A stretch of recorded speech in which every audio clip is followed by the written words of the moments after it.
1장 7절 찾으셨습니까? 한 절씩 저하고 교독하며 읽도록 하겠습니다. 2장 2절까지입니다. 그가 빛 가운데 계신 것 같이 우리도 빛 가운데 행하면 우리가 서로 사귐이 있고 그 아들 예수의 피가 우리를 모든 죄에서 깨끗하게 하실 것이요. 만일 우리가 죄가 없다고 말하면 스스로 속이고 또 진리가 우리 속에 있지 아니할 것이요.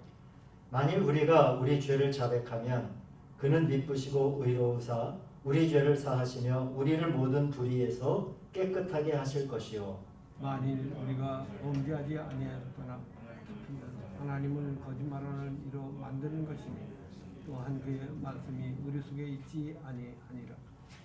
나의 자녀들아, 2장 1절입니다. 나의 자녀들아, 내가 이것을 너희에게 쓰면 너희로 죄를 범하지 않게 하려 함이라. 만일 누가 죄를 범하여도 아버지 앞에서 우리에게 대언자가 있으니 곧 의로우신 예수 그리스도시라. 그는 우리 죄를 위한 화목제물이니 우리만 위할 뿐 아니요 온 세상의 죄를 위하십니다. 아멘. 자, 우리 옆에 계신 분들과 인사 나누시겠습니다. 주님의 평화를 빕니다. 네, 맞습니다.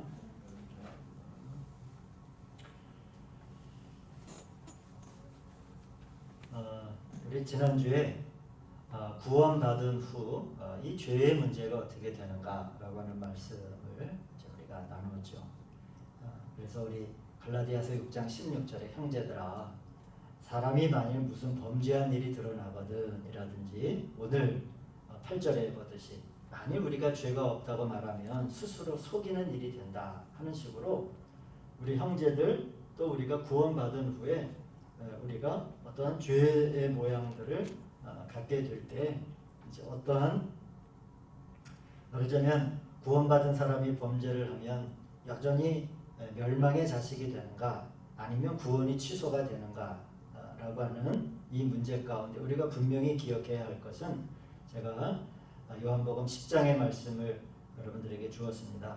내가 그들에게 영생을 주노니 영원히 멸망하지 아니할 것이요 또 그들을 내 손에서 빼앗을 자가 없다.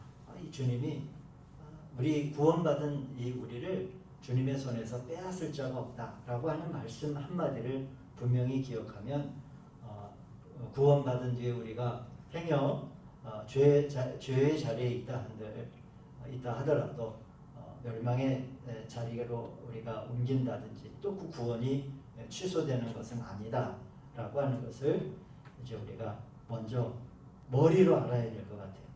제가 사실 지난주 말씀과 오늘 메시지를 준비하면서 여러 가지 좀 마음의 부담이 일어났습니다. 그게 뭐냐면 이 참 어려운 주제예요. 이 죄의 문제라고 하는 거는 굉장히 어려운 주제입니다. 사실 그냥 넘어가도 돼요. 생각 안 하고 살아도 사실은 되는 주제거든요. 근데 우리는 지금 구태여 생각하려고 하잖아요.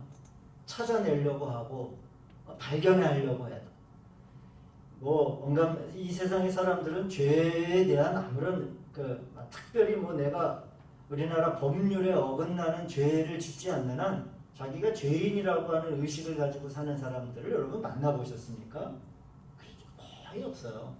근데 이제 우리는 또 구태여 목사님 왜 또 이렇게 죄의 문제를 왜 구태여 이렇게 끄집어낼까? 생각 안 하고 살아도 되는데. 그런데 우리는 어떤 사람들입니까? 마지막 부분에 대해서 말씀드리겠지만 우리는 다 하나님의 자녀요. 그분의 권속이다. 말하자면 하나님의 식구라는 이야기죠. 그러니까 우리가 말하자면 우리가 아버지라고 부르는 하나님을 우리의 아버지로 여기고 산다고 우리는 그의 자녀고 우리가 식구라고 한다면 사실은 생각하기 싫어도 어떤 기준을 우리가 가지고 있어야 돼요. 하나님의 권속, 말하자면 그분의 한 가정 안에 하나님의 식구로 살아갈 때 이 부분을 외면하고 살 수는 없기 때문에 그러나 한면으로 제가 다시 한번 말씀드리지만 참 어려운 문제다. 그리고 좀 까다롭기도 하고 굉장히 낮은 단계의 이야기 같지만은 사실은 이거는 양심의 문제와도 연결이 되어 있고 내주하시는 성령님의 쌓임과도 관계된 문제이기 때문에 죄의 문제라고 하는 것은 대단히 높은 신앙의 문제에 있어서 뭐 다른 어떤 신학자들은 그래요. 교회에서 매일 죄 얘기하고 죄 얘기하고 죄 얘기한다. 그런데 그 죄가 다른 어떤 목적을 가지고 기복적인 신앙으로 흐를 때에 말하자면 예전에 중세의 캐톨릭이 죄의 문제를 얘기하면서 뭘 목적으로 죄의 문제를 얘기했어요? 헌금을 걷어들이려고, 면죄부를 팔려고. 그러니까 이 죄의 문제가 종교개혁이 일어나는 어떻게 보면 굉장히 순수하기도 하고 굉장히 신앙적으로 높은 주제인데 여기에 다른 걸 플러스 시키면 지저분하게 흘러갈 수도 있어요. 그걸 매개로 해서 여러 가지 장사를 할 수도 있고 말이에요. 죄의식을 심어주면. 그런데 이 죄의 문제는 사실 그런 문제는 아닙니다. 우리가 굉장히 영의 사람들이 되고 하나님의 자녀로 우리가 살아가기 위한 우리가 반드시 짚고 넘어가야 믿음의 그 신앙생활의 가장 기본적인 그런 필수적인 요소 안에서 우리가 이 부분들을 좀 잘 정리하고 갈 필요가 있습니다. 그러나 우리 한 가지 요한복음 10장의 말씀처럼 내가 그들에게 영생을 주었다. 그러니까 영원히 멸망하지도 아니할 것이고 또 그들을 내 손에서 빼앗을 자가 없다라고 하는 이 말씀을 여러분 기억하신다라고 하면 이 죄의 문제는 우리가 이제 우리를 새로운 차원으로 우리를 저와 여러분을 인도해 주실 겁니다. 그래서 구원 후에 죄를 범하면 다음과 같은 결과가 있다라고 하는 것을 이제 우리가 하나의 영적 지식으로 알고 있어야 되겠죠. 이 땅에서 고통을 받는다. 구원받은 뒤에 죄를 지으면 영생이 취소되는 것도 아니고 구원이 취소되는 것도 아니지만은 하나님 손에서 빼앗기지는 않지만은 뭐가 따른다고요? 고통이 따른다는 거예요. 그러니 이 대단히 중요한 문제죠. 그래서 제가 다윗의 이야기를 드리지 않았습니까? 우리아의 아내를 빼앗아 내 아내로 삼았은지 칼이 너희 집에서 영원히 떠나지 아니할 것이다. 이건 다윗의 집안에 다윗을 비롯한 다윗의 집안에 준 하나님의 통증이에요. 아픔이 있다는 거예요. 그리고 두 번째로 내세의 징계가 있다. 행한 대로 갚으리라. 주님이 하신 말씀이에요. 그 다음에 세 번째로 이 부분은 좀 조용히 감추어진 부분이기도 한데 하나님과의 교통이 끊어집니다. 우리가 구원받은 그리스도인이 된 뒤에 계속 죄의 자리에 머물러 있고 거기를 벗어나지 않으면 교통이 없어요. 하나님과의. 그래서 이 즉각적으로 벌어지는 일이죠. 하나님과의 교통함이라고 하는 것은 우리 그리스도인들이 이 땅에 살아가며 누리는 큰 권리입니다. 여러분 제가 이 목사직을 수행하면서 제 스스로가 하나님과의 교통함이 없이 그냥 신학교에서 배운 지식이나 어느 책에서 배운 글자나 어떤 뭐 주석책이나 이런 걸 가지고 우리 성도님들과 말씀을 나눈다라고 하면 얼마나 제가 비극적이에요. 그렇지 않거든요. 이 하나님과의 교통이라고 하는 것은 대단히 영광스러운 하나의 과정이기도 하고 위치이기도 하고 또 뭐가 되냐면 하나의 큰 능력이 됩니다. 근데 죄를 범하게 되면 구원받은 이 죄의 자리를 청산하지 않으면 하나님과의 교통이 끊어지니까 영광의 자리를 빼앗기죠. 또 가장 크게는 뭐가 없게 돼요? 삶의 능력이 없는 거예요. 삶의 능력이 없는 거예요. 하나님 손에서 빼앗기지는 않았지만 영생이 취소되지는 않았지만은 그리스도인으로서의 뭐가 없어요? 아무런 능력이 없는 거예요. 이 교통이라고 하는 문제는 그렇게 중요한 문제입니다. 그렇기 때문에 이 죄의 문제를 다룬다라고 하는 건 대단히 중요한 거죠. 자, 오늘 메시지는 제가 이제 이렇게 하나님과의 교통이 끊어지고 밝음이 없고 분별이 없게 되었을 때 그러면 무슨 범죄한 일이 드러나거든. 자, 이제 우리가 어떻게 해야 다시 하나님의 면전에 돌아올 수 있을까? 어떻게 해야 끊어진 하나님과의 교통이 회복될 수 있을까라고 하는 주제로 말씀을 좀 나누도록 하겠습니다. 자, 이 모든 문제를 해결하기 위해 자, 이 부분에서 자, 그럼 구원받은 뒤에 죄를 지었어요. 우리 성도님들은 그러지 않기를 소망하지만은 그러면은 그 다음에 이 문제를 해결하기 위해서 우리가 주목해야 할 하나의 굉장히 중요한 사실이 있습니다. 그건 뭐냐면 우리 주님께서 모든 죄를 다 감당하셨다라고 하는 사실을 분명하게 믿음으로 기억해야 합니다. 예수님께서 십자가 위에서 저와 여러분들을 위해 감당하신 것은 우리의 모든 죄를 포함합니다.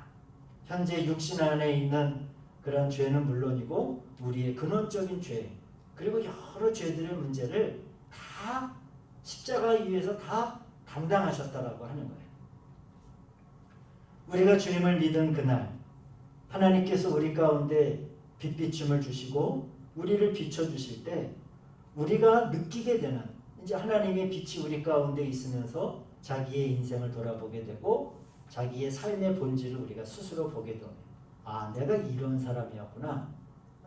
예수 믿기 전에는 굉장히 뛰어나고 뭔가 잘 나가는 사람 같고 모든 것을 다 아무런 문제가 없는 사람인 것 같았는데 우리가 하나님의 말씀에 빛 앞에 딱 서고 보니까 자기 삶의 본질이 드러나 나 자신을 보게 되잖아요. 그럴 때 그런데 여기에서 중요한 것은 뭐냐면 주님이 비춰주신 죄들만 우리가 감지한다라고 하는 거예요. 즉 주님은 우리의 모든 죄들을 다 감당하셨지만은 우리가 느끼는 죄들의 문제만 우리가 인식할 뿐이다 하는 거예요. 아직도 내 안에 있지만은 그 보여주지 않은 죄들은 여전히 우리 가운데 있을 수 있다라고 하는 겁니다. 그래서 우리가 죄 없다 말하면 스스로 속이는 일이 된다는 거예요. 그러니까 우리가 나는 죄의 문제를 다 해결했습니다. 나는 완전합니다. 라고 얘기하는 것이 아니라 어떻게 보면 그거를 좀 더 세밀하게 얘기하면 이런 거죠. 정말 그렇게 느낀다면 하나님이 내게 보여주신 것까지 하나님이 내게 알게 하신 죄는 내가 다 처리했습니다. 라고 얘기하는 게 훨씬 더 정확한 걸 거예요.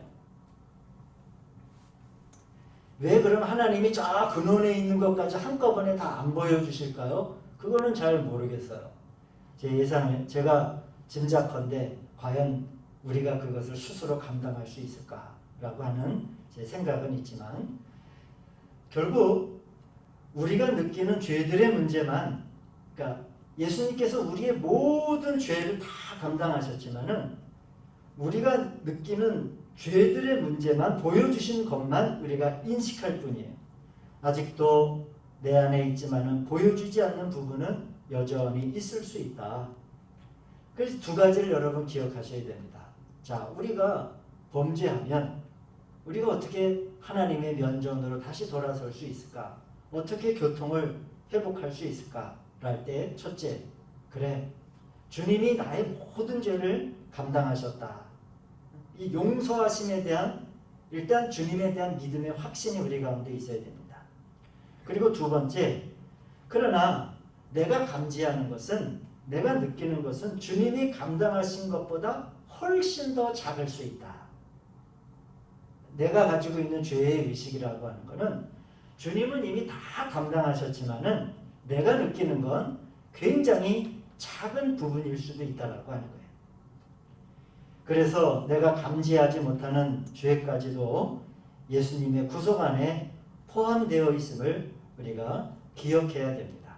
우리가 이 부분을 명확하게 짚고 넘어가야 그 다음에 하나님과의 교통의 문제로 저와 여러분들이 넘어갈 수 있기 때문입니다. 자, 이제 우리가 내가 미처 보지 못하고 내가 미처 알지 못하는 죄를 다 감당하셨음을 내가 인지하고 믿는다면 이제 우리 사람의 편에서 이제 우리가 비로소 할 일이 생기는 겁니다. 뭐가 생길까요? 우리는 죄를 자백해야 할 필요성들이 이제 비로소 우리 스스로가 이제 그 동기가 생기기 시작을 하는 거예요. 우리 요한일서 오늘 1장 9절에서 만일 우리가 우리 죄를 자백하면 그는 미쁘시고 의로우사 우리 죄를 사하시며 우리를 모든 불의에서 깨끗하게 하실 것이요. 여기에서 여러분 우리 죄를 자백하면 여기서 이 우리는 누구를 말할까요? 죄인으로 특정 지어진 사람을 말하는 게 아닙니다. 여기에서의 우리는 저를 포함한 모든 믿는 그리스도인을 말하는 거예요. 그리스도인들을 말하는 거예요. 결국 우리 안에 하나님의 빛이 은총으로 말미암아 더 많이 들어오면 들어올수록 우리 안의 죄들을 더 많이 보게 될 거예요. 그럴 때 우리 믿는 애들에게 필요한 신앙의 실천이 뭐냐면 바로 죄의 자백입니다. 죄의 자백. 우리 성경 말씀 한 군데만 찾아보겠습니다. 잠언 28장 13절.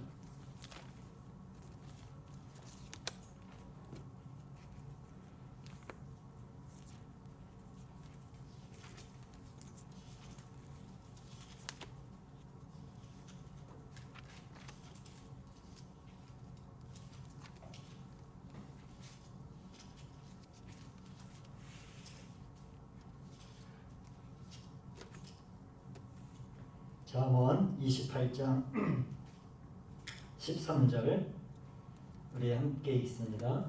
자기의 죄를 숨기는 자는 형통하지 못하나 죄를 자복하고 버리는 자는 불쌍히 여김을 받으리라.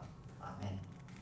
자, 여기서 죄를 숨기고 감추는 것은 어둠에 속한 일이라기보다는 지혜롭지 못한 일이다 라고 성경은 말씀하는 거예요. 왜냐하면 죄를 자복하는 자는 어떻게 여긴다고요? 불쌍히 여김을 받기 때문이다. 그러니까 이 죄를 숨기고 죄를 감추는 거는 저 사람은 그 행동은 아주 어둠에 속한 일이고 그 말하자면 사단의 역사고 그렇게까지 나가지 않아도 되는 거예요. 지혜의 문제입니다. 지혜의 문제. 우리가 죄를 많이 자복하면 자복할수록 하나님으로부터 더 많은 긍휼과 자비를 체험할 수 있다라고 하는 것이죠. 그러기에 제가 우리 성도님들에게 한 가지 제안을 드리는 것은 죄에 대해서 좋은 이름을 붙여주는 것을 우리가 한번 중단해야 됩니다. 다른 말로 얘기하면 우리에게 자꾸 스스로 명분을 주는 일들을 한번 중단할 것이다 라고 하는 겁니다. 죄에 대해서 좋은 이름을 붙여주려고 하는 것은 육신의 방향이고 지향입니다. 당연한 거예요. 어떻게 해서든지 스스로 면죄를 하려고 하고 스스로에게 느껴지는 부끄러움에서 벗어나려고 우리 삶에 있어서 어떤 죄의 모양에 자꾸 좋은 이름을 붙여요. 좋은 이름을. 그러나 그것은 단순히 덮는 거예요. 아무리 좋은 이름을 붙여봐야 그거 그냥 덮어버리는 거예요. 우물덩이를 덮어야 썩고 냄새만 더 나는 거죠. 자, 이것이 육신의 방향이라면 영의 방향은 죄의 자복을 통해서 이 오물덩이를 치워버리는 게 영의 방향입니다. 좋은 이름을 붙이려고 하지 않는 거예요. 거기에다 어떤 명분을 두려고 하지 않는 겁니다. 비록 수고함이 필요하고 때로는 부끄러움이 있을 수 있죠. 그러나 한번 생각해 보십시오. 내가 느끼는 부끄러움을, 육신이 느끼는 부끄러움을 하나님은 어떻게 보시겠는가? 똑같이 부끄러워하실까요? 아닌 거예요. 이 알파와 오메가가 되시고 만왕의 왕이시며 만유 가운데 계신 하나님이 내가 느끼는 이 부끄러움을 주지하고 내가 느끼는 이 부끄러움을 더 크게 만드시는 분이 아니라 어떻게 보면 내가 느끼는 부끄러움이라고 하는 것은 우리는 주변에 큰 호수가 없으니까 아마 여러분 대단히 큰 호수가 있다라고 생각을 해보세요. 거기에 요만한 돌을 호숫가에 가져가시고 장로님이 요만한 죄악돌 같은 거를 그 호수에다가 팍 던져요. 호수가 어떻게 반응할까요? 뭐 그냥 아무 일 없었던 듯이 그 돌을 품겠죠. 우리가 하나님 앞에서 죄를 자복한다라고 하는 것은 내가 육신적으로 느끼는 부끄러움 또는 어떤 면구스러움 이런 거를 훨씬 더 뛰어넘는 평안함이 있다라고 하는 것을 한번 여러분 머릿속에 이렇게 그려보시기를 바라요. 우리가 왜 죄를 자복하는 일을 자꾸 주저합니까? 뭔가 죄가 쌓이는 것 같고 자기 자신이 자꾸 비루해지는 것 같고 자기 자신에게 부끄러움을 더하는 것 같고 그러나 이 죄의 자복은 누구에게 하는 거예요? 세상의 판사에게 하는 것도 아니고 경찰에게 하는 것도 아니고 담임 목사에게 하는 것도 아니에요. 여기 성경에서 얘기하는 죄의 자복은 알파와 오메가가 되시고 이 시간의 처음과 끝이 되시는 하나님에게 하는 거잖아요. 만일 그 죄의 자복을 매일 목사를 찾아와서든지 어떤 사람에게 해야 된다라고 하면 뭐 그럴 수도 있을 것 같아요. 아유, 뭘 그렇게까지. 그러나 사람에게 하는 게 아니잖아요. 누구에게? 하나님에게 하는데 하나님이 바다라고 생각하면 태평양 한가운데 돌 하나 던지면 그 돌이 어떤 모양이겠어요? 하나님은 그렇게 하기를 원하신다라고 하는 거죠. 거기에다가 좋은 이름을 붙여가지고 자꾸 죄가 아닌 것으로 이렇게 자꾸 포장하고 덮는 것은 오히려 지혜롭지 못한 일이 될 수 있다라고 하는 것이 오늘 잠언의 말씀입니다. 예를 들면 우리가 이렇게 얘기할 수 있습니다. 내가 어떤 사람 앞에서 내가 누구에게 좀 실수를 했어. 실수라고 하는 말 좋은 말입니다. 실수라고 하는 말이 나쁜 말이라는 게 아니라 그 다음에 또 우리는 이렇게 많이 얘기를 합니다. 내가 좀 말이 거칠었어. 또 어떤 뭐가 있을까요? 내가 좀 너무 급했어. 또 내가 좀 너무 이번에 사려 깊지 않았던 것 같아. 또 이럴 수도 있죠. 내가 이번엔 좀 참을성이 부족했어. 라고 우리가 그렇게 말할 수 있어요? 100번 양보해가지고 뭐 부부끼리는 이번에 내가 좀 사려 깊지 못했어. 내가 이번에 그 일에 대해서 좀 내가 성급한 것 같아. 그 일에 대해서 내가 좀 너무 말이 거칠었어. 사람끼리는 100번 양보해서 그렇게 할 수 있다고 쳐도 자, 이건 우리가 하나님 앞에 하나님의 면전으로 돌아오고 교통이 회복되는 걸 말하는 거니까요. 그럴 때는 하나님 앞에 가서 제가 좀 이번에 좀 마음이 좀 급했습니다. 하나님, 내가 이번에 좀 말이 좀 거칠었습니다.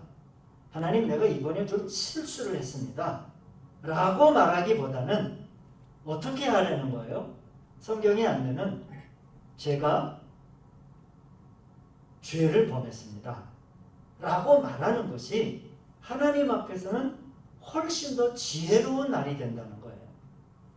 그러니까 우리는 실수요, 내가 성격이 급했어, 내가 좀 거칠었어, 이렇게 좋은 어떠한 언어로 포장을 하고 좋은 이름을 붙여주는 것이 우리 육신의 방향이라고 하면 하나님의 성령님이 원하시는 방향은 하나님 앞에 나아가 진정한 교통을 회복하기 위해서는 하나님, 내가 이번에 죄를 지었습니다. 내가 그것을 죄로 인정합니다. 라고 하면서 그 죄를 정죄하는 거죠. 그래야 그것이 죄인 줄 알아야 자꾸 어떻게 되는 거예요? 비록 우리가 육신이 연약해서 다음 자리에 또 다음의 기회에 포장된 말로 거칠고 급하고 실수를 범하고 한다 할지라도 자꾸 그 횟수가 어떻게 되겠어요? 줄어들겠죠. 왜? 하나님 앞에서 하나님, 내가 죄를 지었습니다 하는 것과 하나님, 내가 좀 성격이 원래 그렇잖아요. 내가 좀 성격이 급했어요 라고 하는 것의 차이는 많은 차이가 납니다. 제가 다시 말씀드리지만 우리가 사람 앞에서 내가 죄를 지었어 라고 얘기하는 건 어려울 수 있어도 큰 바다와 같으신 하나님 앞에서는 그렇게 좋은 이름을 붙이지 말고 하나님 내가 죄를 지었습니다 라고 고백하는 것이, 그렇게 자복하는 것이 지혜로운 자요. 그게 성령님의 지시에 순종하는 사람의 태도다라고 하는 그런 말씀을 제가 좀 드리고 싶습니다. 칠판이 있으면 좀 성도님들이 이해하기가 쉬울 텐데 한번 생각해 보세요. 이쪽에 죄가 있고요. 가운데 나라고 하는 존재가 있습니다. 이쪽에 하나님이 계세요. 사람이 죄를 범했다라고 하는 것은 하나님을 떠나 이쪽에 죄의 자리로 더 가까이 가 있는 것을 말하는 거예요. 그러니까 하나님을 피하게 되는 거죠. 성경에서 죄를 지은 즉시 하나님의 면전을 떠난 사람이 누구예요? 가장 처음 나오는 아담이죠. 그가 부끄러워 나무 뒤로 숨은 거예요. 그게 죄의 결과예요. 죄의 결과는 즉시로 우리를, 이 자리를 이동시킵니다. 하나님을 떠나 또한 하나님을 숨어 피하게 되는 거예요. 그래서 골로새서 1장 21절에 골로새 교회에 보내는 편지에서 전에 여러분은 악한 일로 하나님을 떠나 멀리 있었고, 사도 바울이 그렇게 편지를 써요. 마음으로 하나님과 원수가 되었습니다. 교통이 끊어지니까. 자, 이쪽으로 갔어요. 죄의 자리로. 그러면 죄의 자복이라고 하는 건 뭘까요? 나를 이쪽으로 밀어낸 것에 대한 어떻게 보면 통렬한 반성이죠. 그래서 나를 이쪽으로 밀어낸 것에 대한 정체를 하나님 앞에 고발하고 드러내는 거예요. 그러면서 내가 다시 자리를 옮겨 하나님 편으로 가는 거예요. 하나님 편으로. 그래서 좀 전에 내가 사회적으로 좋은 어떤 언어적 표현으로 내가 거칠었어, 급했어, 사려 깊지 못했어, 좀 참지 못했어 라고 하는 그러한 것들의 정체를 드러내요. 그것이 뭔지를 아니까 다시는 그것이 우리를 밀어내려고 할 때 어떻게 할 수 있습니까? 우리의 양심이 죄에 대하여 저항하고 죄성에 대해서 우리가 싸우고 은혜를 구하고, 그게 너무 힘들면 우리 육신 안에 관성이 있기 때문에 오랫동안 갔잖아요. 그렇기 때문에 밀어내면 우리는 쉽게 가요. 그럼 우리가 뭘 해야 되는 거예요? 그럴 때 하나님의 도우심을 간절하게 구하는 거죠. 하나님, 내가 잘 참지 못하여 범하는 것들, 내가 인내하지 못해서, 내가 좀 거칠어서 라든지, 아니면 내가 욕심을 부려서 이러한 것들이 내 스스로 잘 처리되지 않을 때 우리가 성령님의 도우심을 구해서 다시는 그러한 것들이 나를 밀어낼 때 관성적으로 내가 하나님을 떠나지 않고 저항하고 버티고 극복하고 넘어갈 수 있고, 이제 이러한 것들을 우리가 큰 의미로 보면 어떤 하나의 영적인 훈련이 되는 거죠.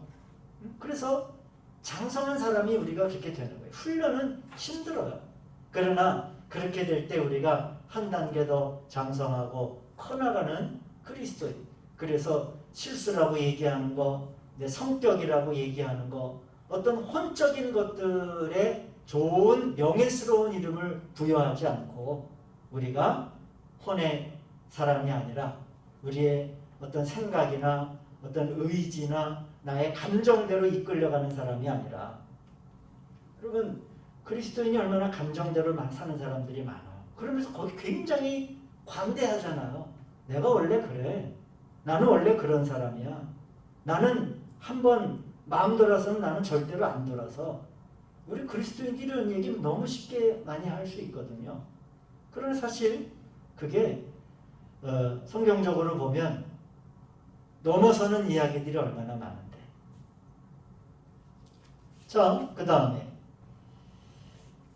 말씀을 좀 정리해야 되는데요. 그래서 그 다음부터는 우리가 죄를 범할 때마다 속에서 즉시 불안한 느낌들이 들죠. 이 불안함은 곧 성령의 일입니다. 그래서 여러분, 믿는 이들은 다 빛의 자녀들 아닙니까? 또 하나님의 자녀들이고 외인이 아닌 하나님의 권속들이죠. 처음에 말씀드렸듯이 우리가 하나님의 권속이다, 하나님 집안의 사람들이다 라고 하면 하나님 집안에 사는 식구다워야겠죠. 그게 여러분 우리 그리스도인이 하나님의 뜻대로 교통을 회복하며 잘 살아가는 길이 아니겠습니까? 이렇게 자백하면 오늘 본문 1장 9절, 그는 미쁘시고 의로우사 우리 죄를 사하시며 우리를 모든 불의에서 깨끗하게 하실 것이요. 사랑하는 성도님들, 이 말씀을 꼭 기억하시길 바랍니다. 우리 죄를 자백하면 그 다음에 말씀에는 어떠한 단서도 없어요. 어떠한 요구사항이 더 플러스되지 않아요. 우리 죄를 자백하면 그거는 미쁘시고 의로우사 우리를 모든 불의에서 깨끗하게 하실 것이요. 만일 누가 죄를 범하여도 아버지 앞에서 우리에게 대언자가 있으니 곧 예수 그리스도시라. 이 대언자를 우리에게 소개시켜 주시는 거죠. 여러분, 회복의 길은 단 하나입니다. 하나님과의 교통이 회복되는 길은 하나님 앞에 나아가 죄들을 자백하고 예수 그리스도께서 우리의 대언자가 되신 것과 모든 죄를 감당하신 것을 믿는 것입니다. 그러나 간단하지만 그렇게 단순한 것은 아니에요. 그래서 제가 처음에 오늘 이제 구원받은 뒤에 죄를 짓는 문제에 대해서 이제 오늘 시간 마무리를 합니다. 근데 지난주와 이번 주의 말씀을 제가 준비를 하면서 좀 마음에 여러 가지 부담이 있었어요. 대대 이게 우리 죄를 자백하면 굉장히 단순한 문구인데 여기 안에는 이 말씀을 저항하는 많은 요소들이 있어요. 많은 요소들이 있습니다. 사회적 관계, 우리들이 그동안 살아왔던 삶의 방식들, 성격들, 많은 저항들이 있기 때문에 만일 우리가 죄를 자백하면 이 깔끔한 단어지만 여기에는 많은 과정이 필요합니다. 그러나 이 과정을 한번 잘 이겨내 보시고 우리 하나님과의 좋은 교통을 회복하시는 성도님들 되시길 소망합니다. 예전에 제가 그 DTS 훈련을 받았을 때 제가 이제 이 말씀을 가지고 그때도 이제 그 예수전도단에서 훈련을 받을 때 그런 공부를 한 적이 있는데 이제 중간에 쉬는 시간이 있어요. 한 번 강의를 하면 3시간 강의를 하니까 한 1시간 한 15분 정도 20분 강의를 하고 한 10분 정도 이제 뭐 차 마시고 화장실도 가고 하는데 이제 10분 정도 갔다가 어떤 사람은 뭐 서로 자기들 목사들끼리 목회 얘기를 하다가 이제 강의 중간에 이제 강사가 나와서 시작을 하는데 이제 늦게 들어오는 거예요. 늦게 들어온 사람이 있을 수 있잖아요. 저도 그랬고. 그럼 뭐 여러분 우리 예전에 수업 들을 때 뭐 늦는 게 뭐 큰 대수였습니까? 주아는 안 늦지. 니네는 늦으면 안 되지. 그런데 그때 이제 초창기죠. 훈련 처음 시작했을 때 하루 일과를 마감할 때 죄 고백 시간이 있어요. 그래서 제가 처음에 여기 와서 가만히 앉아가지고 강의만 들었는데 뭘 죄를 고백하라고 하는 거야. 근데 우리 이제 지금도 그 교장 선생님으로 계신 우리 목사님이 자 우리 목사님들 죄를 고백하실 게 없으십니까?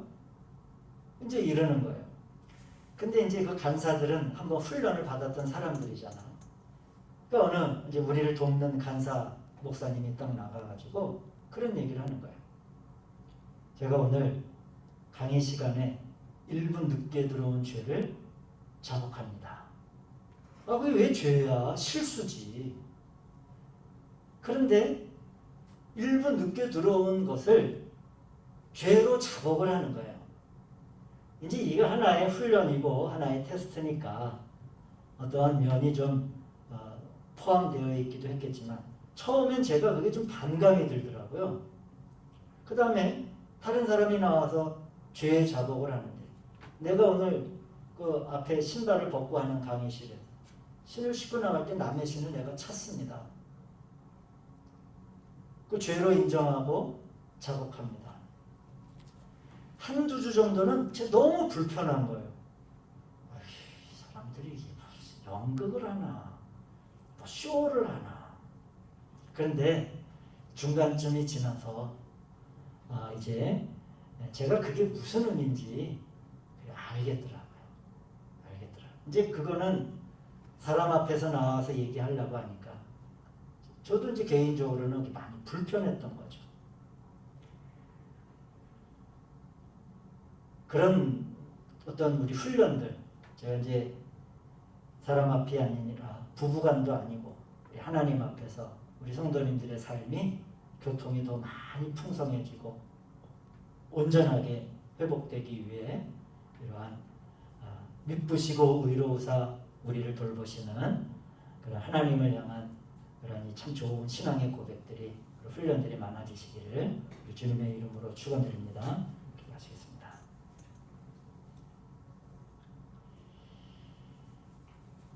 거룩하고 자비로우신 아버지 하나님, 그 아들 예수의 피가 우리를 모든 죄에서 깨끗하게 하셨던 이미 일어난 진리가 있습니다. 그러기에 하나님, 우리는 주저없이 우리가 때로는 이 육신의 방향대로 이끌어졌던 우리의 삶을 하나님 앞으로 가져오게 하시고 행여나 조금이라도 흐려지거나 끊어진 하나님과의 온전한 교통을 회복하는 그러한 은총의 역사를 우리 모두가 체험하게 하여 주시옵소서. 그 하나님과의 교통이 곧 우리에게 능력이 되는 줄로 믿습니다. 이 자리에서 귀한 말씀을 마음에 품고 돌아가는 성도님들을 축복하여 주시옵소서. 예수님의 이름으로 기도하였습니다. 아멘. 주님 때문이라 내가 살아